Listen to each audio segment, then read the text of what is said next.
Gordon Goes Foreign. Lots of people travel to the big station at the end of the line. Engines from the other railway sometimes pull their trains. These engines stay the night and go home next day. Gordon was talking one day to one of these.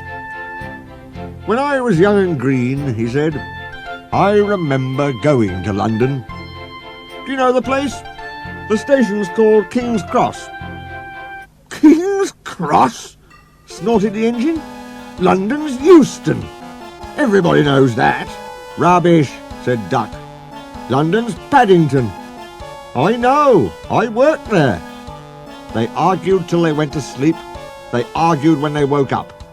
They were still arguing when the other engine went away. "Stupid thing," said Gordon crossly. "I've no patience."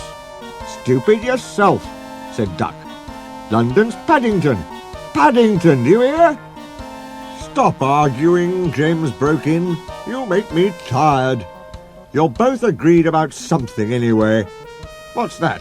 "London's not Euston," laughed James. "Now shut up." Gordon rolled away, still grumbling. "I'm sure it's King's Cross. I'll go and prove it." But that was easier said than done. London lay beyond the big station at the other end of the line. Gordon had to stop there. Another engine then took his train. If I didn't stop, he thought, I could go to London. One day he ran right through the station. Another time he tried to start before the fireman could uncouple the coaches. He tried all sorts of tricks, but it was no good. His driver checked him every time. "Oh dear," he thought sadly, "I'll never get there." One day he pulled the express to the station as usual. His fireman uncoupled the coaches, and he ran on to his siding to wait till it was time to go home. The coaches waited and waited at the platform, but their engine didn't come. A porter ran across and spoke to Gordon's driver. "The inspector's on the platform. He wants to see you." The driver climbed down from the cab and walked over to the station. He came back in a few minutes looking excited. "Hello," said the fireman. "What's happened?" "The engine for the express turned over when it was coming out the yard. Nothing else can come in or out. They want us to take the train to London. I said we would if the Fat Controller agreed.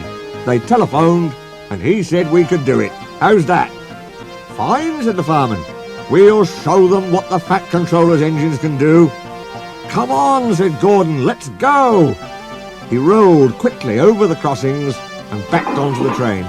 It was only a few minutes before the guard blew his whistle, but Gordon thought it was ages. "Come on! Come on!" he puffed to the coaches.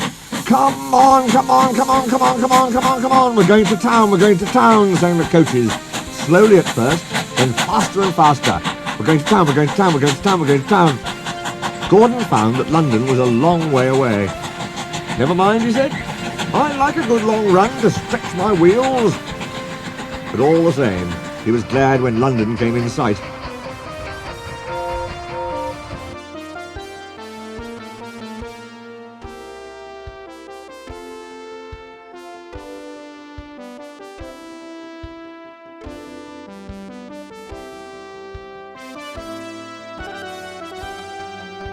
The Fat Controller came into his office next morning.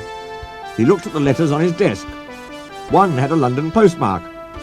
"I wonder how Gordon's getting on," he said. The station master knocked and came in. He looked excited. "Excuse me, sir, have you seen the news?" "Not yet, why?" "Oh, just look at this, sir." The Fat Controller took the newspaper. "Good gracious me," he said. "There's Gordon. Headlines, too. Famous engine at London station. Police called to control crowds." The Fat Controller read on, absorbed. Gordon returned next day. The Fat Controller spoke to his driver and fireman. "I see you had a good welcome in London." "We certainly did, sir. We signed autographs till our arms ached." and Gordon had his photograph taken from so many directions at once that he didn't know which way to look. Good, smiled the Fat Controller. I expect he enjoyed himself. Didn't you, Gordon? No, sir, I didn't. Why ever not?